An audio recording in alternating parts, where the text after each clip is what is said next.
Ito po ang inyong lingkod, Conrado Estrella III, ang kalihim ng Department of Agrarian Reform.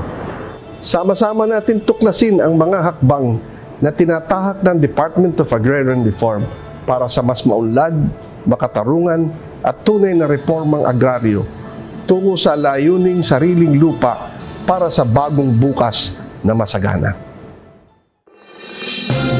Uya na ang programang hatod kan Department of Agrarian Reform Bicol. Bitbitan lihitimong putoro na makapaghatod din istoryang kapupurutan ng inspirasyon gikan sa mga lihitimong paraomang benepisyaryo. Kinuno, halos sa iba-ibang probinsya kan rehiyon. Mag-iribahan kita, maghinanyo asin mag-antabay para sa kape asin baretang agraryo. Good morning po sa Indugabos, Bagatugang, Saliwat. Welcome po sa programang Kape asin Baretang Agraryo. Ngunyan pong aldaw na ini, digdi po sa DCGB. Ini po ang sa inyong magkakaiba, si Kaagraryong Henry Masada. Good morning po sa buong Bicol Region, asin sa mga nakantabay sa Facebook Live niya itong ngunyan. Ang programang inhatod sabi sa indo kang Project Split o Proyektong Split, asin kan Department of Agrarian Reform Regional Office number 5. Ngunyan pong pagkaaga, mga tugang importante ang sa tuyang pag-urulayan dahil ang po tabisita niya to ang sarong parpo sa Bicol Region. Siya po ang nakapagtapos nin kolehiyo kang uminaging taon 1988 sa kursong Bachelor of Science in Civil Engineering sa University of San Carlos, Cebu. Kan taon 1989 hasta 1990, ipinagpadagos niya po sa iyang pag-aadal kung saan nakuha niya ang kabilugan na 36 units sa Bachelor of Science in Secondary Education. Kan taon 2018, digdi niya po naguno ang sa iyang master's degree sa Public Administration kung saan mga tugang sa iya pong natapos ang sa graduate school kan Osmeña College o colleges. Nagpuon po ang sa iyang paglaog sa Department of Agrarian Reform kan taon 1991 hasta 1992 bilang Clerk 3 sa opisina di probinsya kan Masbate. Sa kapareho pong taon, 1992, siya po naging assistant statistician na sa iyang kinakaputan sa labis 10 taon, partikularmente sagod sa taon 2003. Sa kaparehong taon 2003, digdi man siya naging Agrarian Reform Program Technologist sagod po kan taon 2015. Nagpadagos po sa iyang pagtaas kan sa iyang posisyon sa kaparehong taon kan 2015 kung saan siya po naging Agrarian Reform Program Officer 2 na sa iyang kinaputan sa laog ng 5 taon o sagkod sa taon 2020. Por dahil sa iyang padagos sa pagmaliugot na mas maprotehiran asin maisabuot ang karapatan kan mga paraomang beneficiaryo, siya man po na talaga bilang Municipal Agrarian Reform Program Officer kan taon 2020 sagkod 2022. Sa kaparehong taon 2022, liwat po na natauan siya nin honra ang sa iyang padagos na pagserbisyo kan dagos sa pagitaas sa posisyon bilang Chief Agrarian Reform Program Officer sagkod sa taon 2025. Sa padagos po na paghiras asin pagpahiling nin marhay na futuro sa sektor nin agrikultura asin pagserbisyo publiko kanakaaging bulan kan Pebrero sa presenteng taon, siya po mga tugang na-designar na maging OIC Provincial Agrarian Reform Program Officer 2 Kandar Provincial Office sa Sorsogon. Mga kaagraryo, kasatuya pong ipabistuan sa presenteng pamayo sa opisina di Gobyerno Kandar Sorsogon si Parpo 2 Eleanor Torres o si Kaagraryong Biding. Kaagraryong Biding, magandang umaga po sa inyo. Good morning po. Okay, magandang umaga, Kaagraryong Henry, at sa ating pong taga-subaybay at mga listeners, magandang umaga din po. Yes, salamat po, ma'am. And of course, mga tugang, kasabay niya tuan sa tuya ng mga featured arbo. Dito po sa Agrarian Reform Beneficiaries, dito po sa tuyang programa, ang Prehas Brothers. Yan, taga-probinsya kan Sorsogon man ini, Francis Prehas. Good morning, tabi sa inyo. Sige. And also we have Jovic Inson Frejas. Good morning po, Jovic. Okay, salamato na maray sa oras mo digdi sa tuyang programa sa Agrarian Reform sa Kape asin Baretang Agraryo. Siguro, inutong ko ng mga tugang ang hapot sa satuyang Parpo nangunyan, iyo po ang sa tuyang bisita. Si Parpo Biding, congratulations po ma'am sa liwat na sa imo pong designation bilang pamayo kan Department of Agrarian Reform sa Sorsogon. Alagad sa ngunyan po balita mi sunod-sunod po so buot o so sa indong naging accomplishmento sa halipot pa lamang na panahon. Pwede nyo po ba kaming maistoryahan kan sa indong mga nasabing trayumpo para po sa unang bitan na probinsya? Salamat ka-Agraryong Henry sa pagbati sa loob po ng 4 na buwan ng aking panunungkulan dito po sa Sorsogon bilang isang OIC Provincial Agrarian Reform Program Officer 2 ay ako po ay nakakataba po ng puso dahil sa panahon na yan ay maraming magaganda at matagumpay na ganap dito sa probinsya ng Sorsogon. At ako po ay gusto ko pong ibahagi sa oras na to sa ating mga listeners at mga tagapagsubaybay itong mga matagumpay na ganap. Una po ay ang ating pong Region 5, ang Bicol Region, na kung sariin po ay ang Sorsogon, ang probinsya ng Sorsogon, ay sa lahat po ng region at probinsya sa entero Pilipinas ay siya po ang napili na bisitahin ng ating World Bank Implementation Mission Support. Opo. At sa 2 araw po na pagpunta nila dito sa atin sa probinsya ng Sorsogon, tayo po ay nakapamahagi na kung saan itong ating mga World Bank representatives kasama po ang ating National Project Director ng DAR Central Office na si Attorney Marjorie Aison, ay sila po ang personal na nagbigay sa ating 7 agrarian reform beneficiaries ng e-title. Iyon.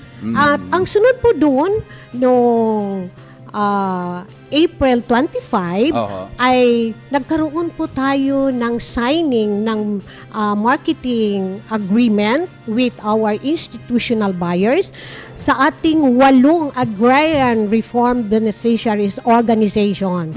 Ibig pong sabihin yan, ka-Agraryong Henry, na ang ating pong mga arbos ay hindi na po sila mahihirapan kung kanino nilang ibibenta ang kanilang mga produkto dahil meron na po tayong siguradong mamimili. Ito po ang ating mga katuwang sa ating programa.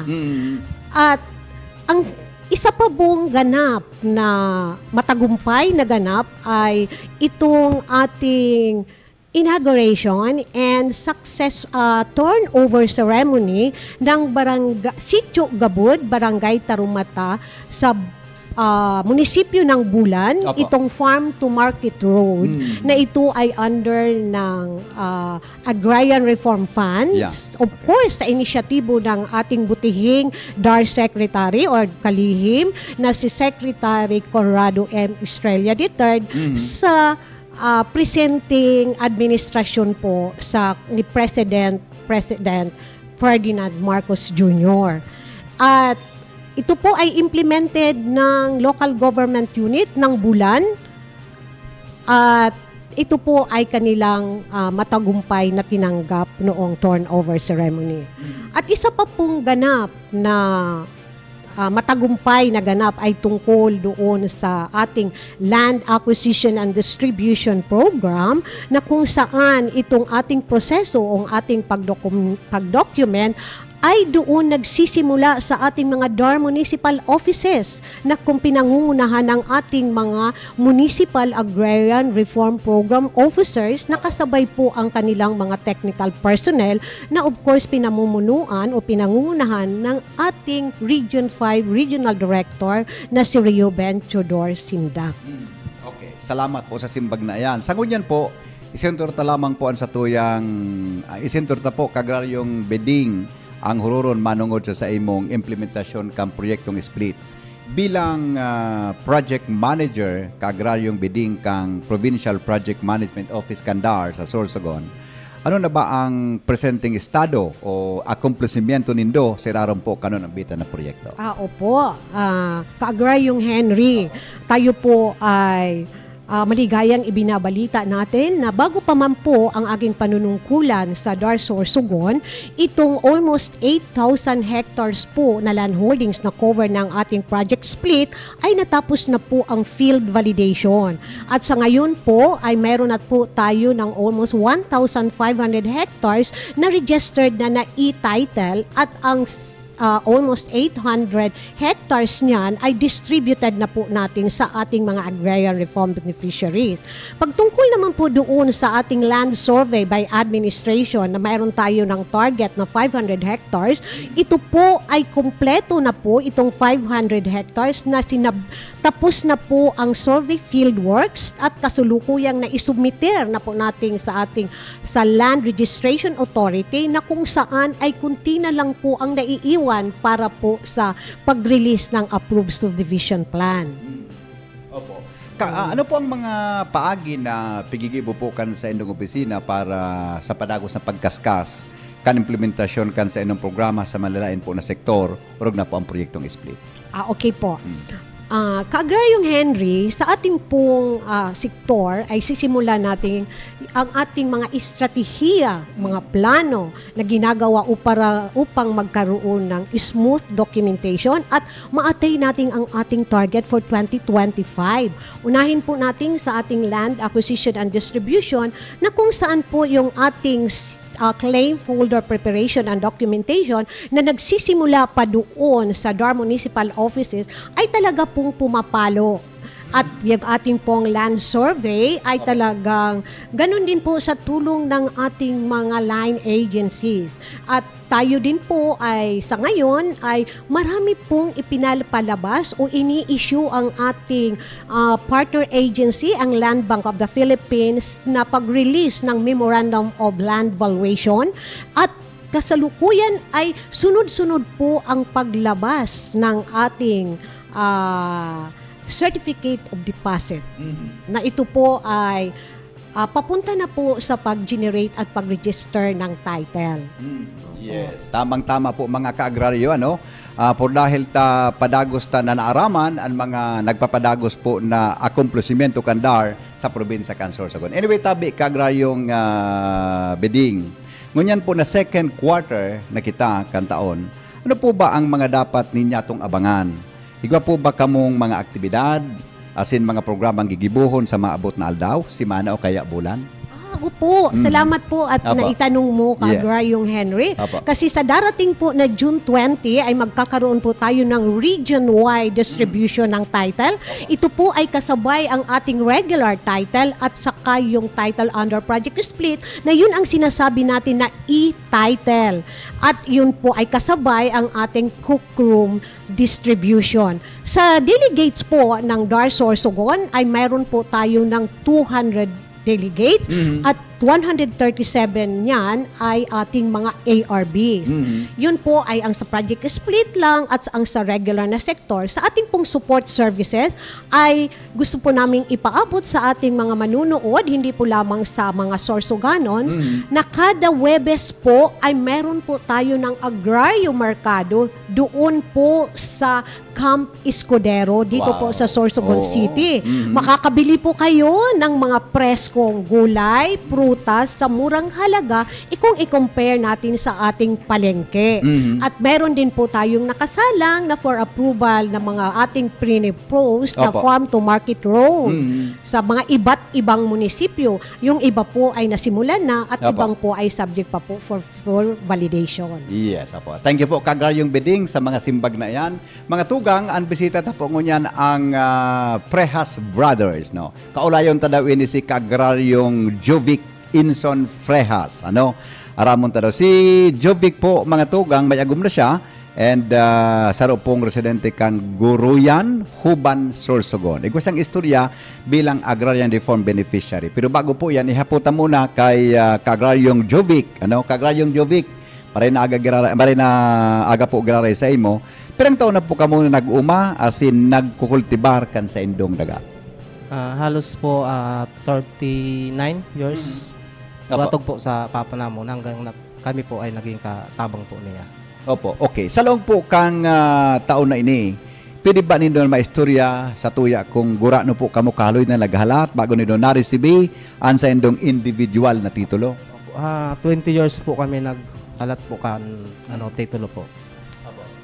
Kaya po, niyan po na nakuha po namon, ina po ang dako po naman na pinapasalamat. Opo. Sa daga na sa indong nakuha, ano-ano po ang ano-ano po ang mga produkto na sa indong naani, dulot kan padagos na pag-ataman, sa indo pong kadagaan asin pag-uma? Kagaryong coconut po, saka mga saging po, nahaw, at saka iba-iba pa po na mga produkto ang makuha pa duman sa daga. Iyon, opo. Kagraryong Jovic, ang sunod ko pong hapot sa imo, sa mga panahon na inkaso, dahil ka mo nakaani, ninhulit sa padagos po na pag-uran, halimbawa, may kalamidad. Ano-ano po ang satuyang pinagkukuhanan nin pagkabuhay, tangani na dagos po na makasalbaran sa indong pang-oral daw? Ayun po, may mga tanong pa po kami, na sabi po na paglati po, iba po kami sin mga yan po nakasuporta. Saka, nag-ano man po kami sa iba na trabaho sa luwas. Yes.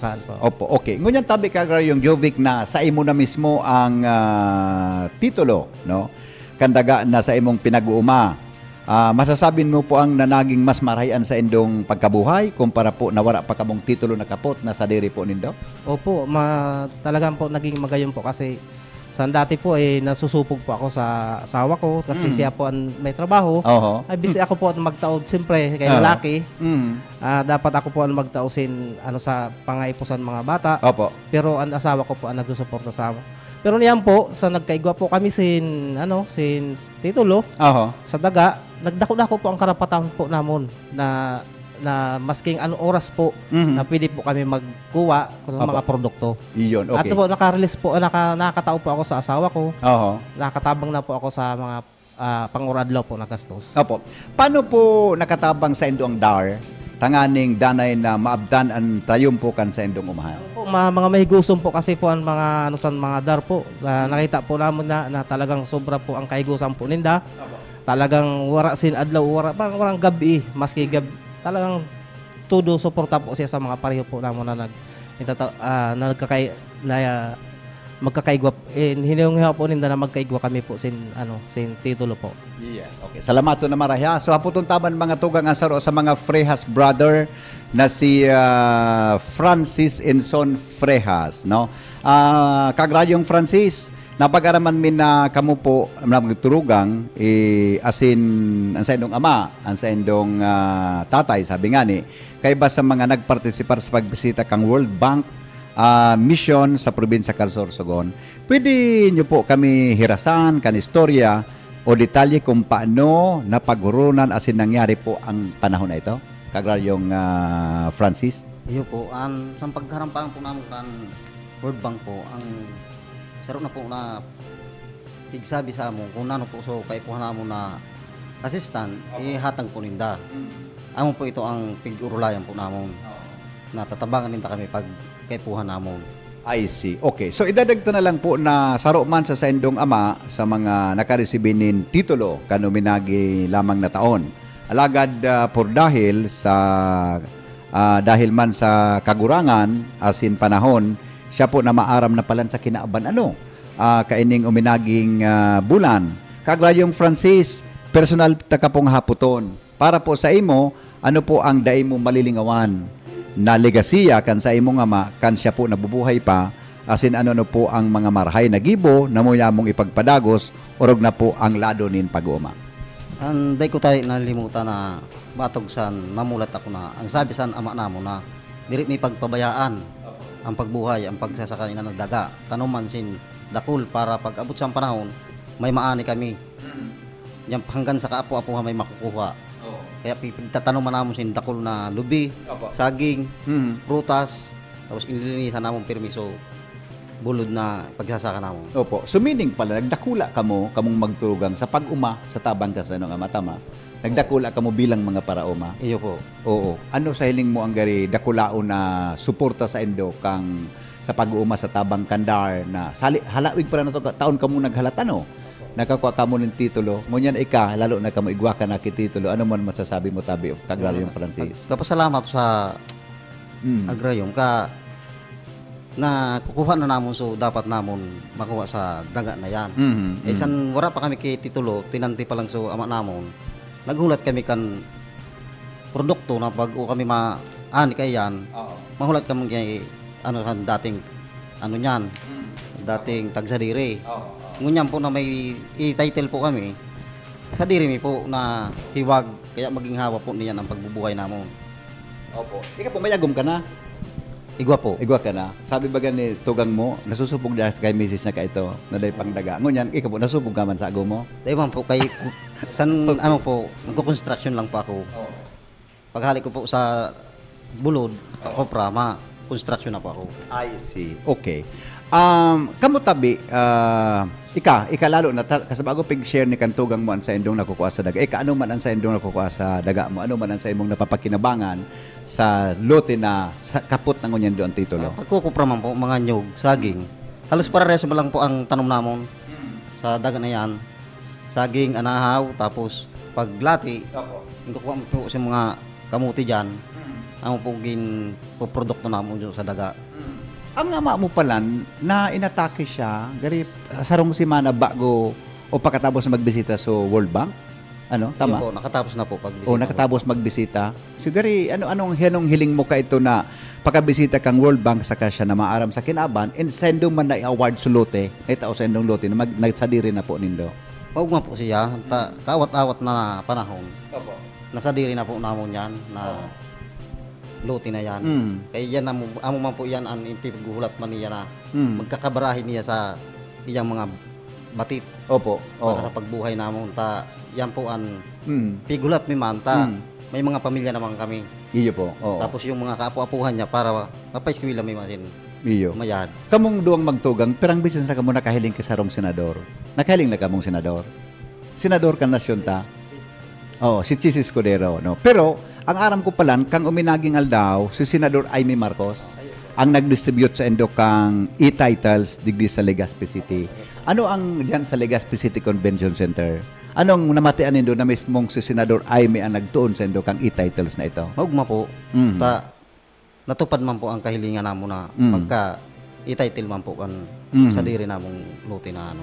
Opo. Daga. Yeah, ikatabi ka agraryong Jovic. Ano man ang sa imong namatian? Maugmahon po kami kasi una-una po nakita po namon sin personal si Nagayon ang kasaya. Gayon man po baga.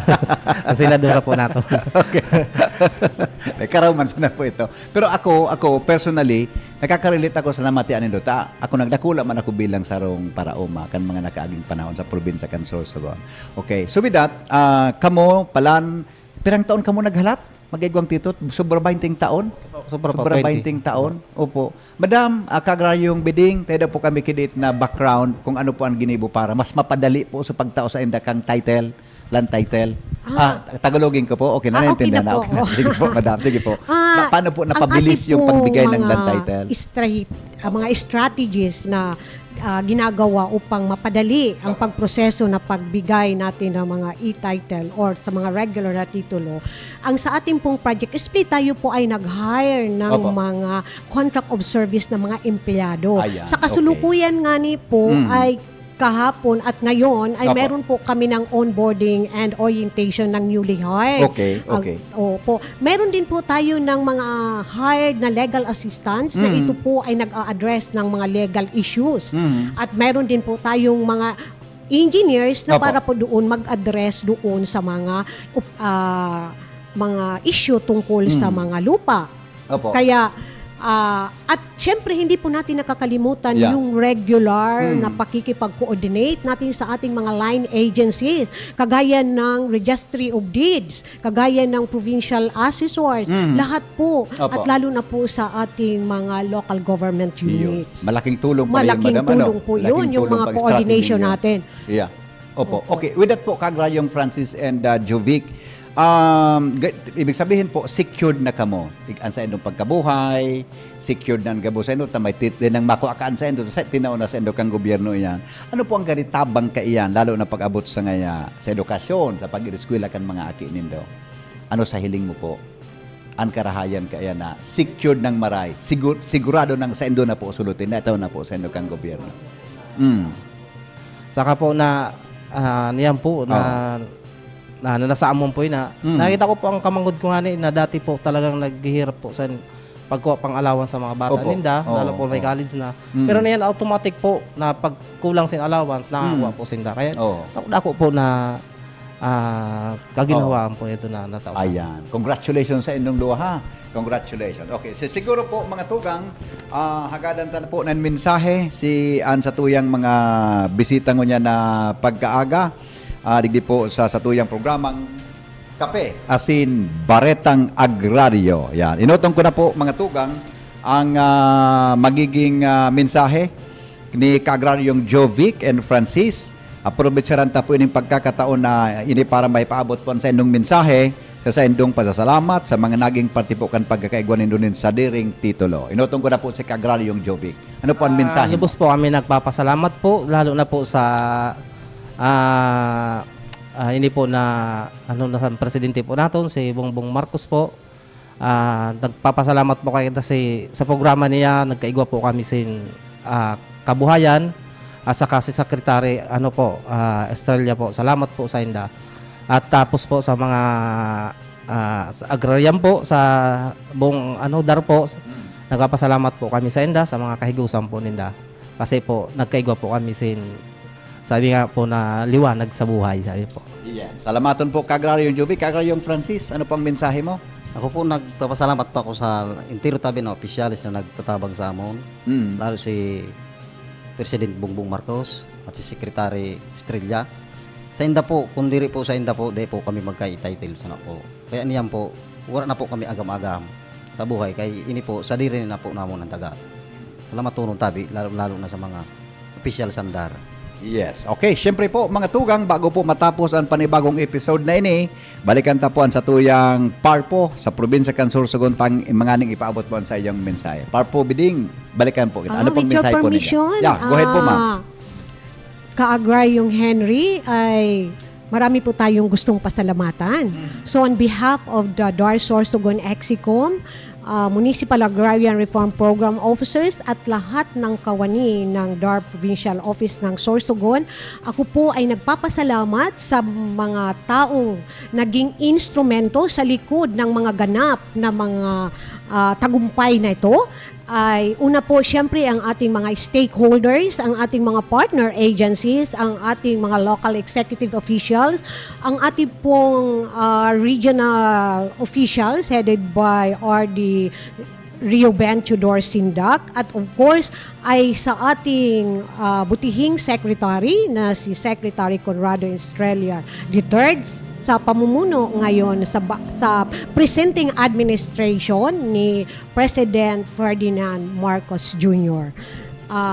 Maraming salamat po at siyempre ay hindi po rin natin makalimutan ang pagpapasalamat sa buong kawani ng programang ito sa pagbigay sa atin ng oportunidad na atin maibahagi ang itong mga matagumpay na ganap ng Sorsogon. Ito ay napakalaking oportunidad para sa atin. Walang iba na pwede natin gawin na instrumento kundi ito po. Kaya ang masasabi ko po ngayon ay maraming salamat. Sulong Agrario. Sulong Agrario para sa bagong Pilipino. Tuluyang nakamtan nyo na ang inyong mga panalangin. Lupang sinasaka, pag-aari ninyo ituring. Sulong Agrario,